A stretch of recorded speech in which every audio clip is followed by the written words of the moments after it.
Creo que ahora mismo la principal preocupación de los ciudadanos es el empleo, es la creación de desarrollo,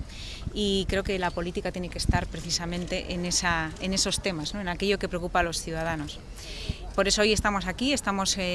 para visitar este proyecto, un proyecto que va muy encardinado en lo que creo que es el presente y el futuro de la economía vasca, ¿no? Esas pequeñas y medianas empresas, esas microempresas, esos emprendedores que tienen ideas y que la administración tiene que ayudarles para que esas ideas se conviertan en proyectos y sean una realidad.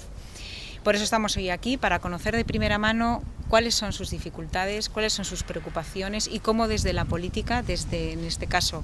el Parlamento Vasco, podemos ayudar para que esos proyectos, que digo que son buenas ideas, que esas ideas existen en el País Vasco, se puedan convertir en realidades que generen empleo y que generen el desarrollo para esta tierra. Colocar en el centro del debate político de una institución tan importante como es el Parlamento la creación de empleo y el desarrollo de Euskadi. Y por eso le interpelé al Lehendakari preguntándole por cuáles eran sus políticas, cómo creía que podíamos ayudar, cómo creía que podíamos ser una palanca de ayuda y de impulso a los proyectos, a las ideas que tienen los emprendedores, que necesita de esa vía nueva, que necesita dar oportunidades a los jóvenes, y tenemos que centrarnos ahí. Por eso quiero anunciarles que después de esa interpelación el Partido Popular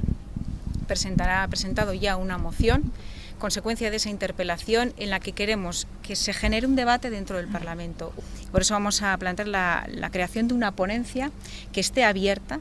que sea ese cauce para que todas esas voces se puedan oír, para que esas políticas que luego se tienen que aplicar estén lo más pegadas a la realidad y sean lo más eficaces posibles, ¿no? Y creo que los planes que ahora tiene el Gobierno vasco adolecen de eso, que no han sido consensuados, que no han sido trabajados con los emprendedores, con aquellos que están viviendo ese día a día y tienen esas dificultades.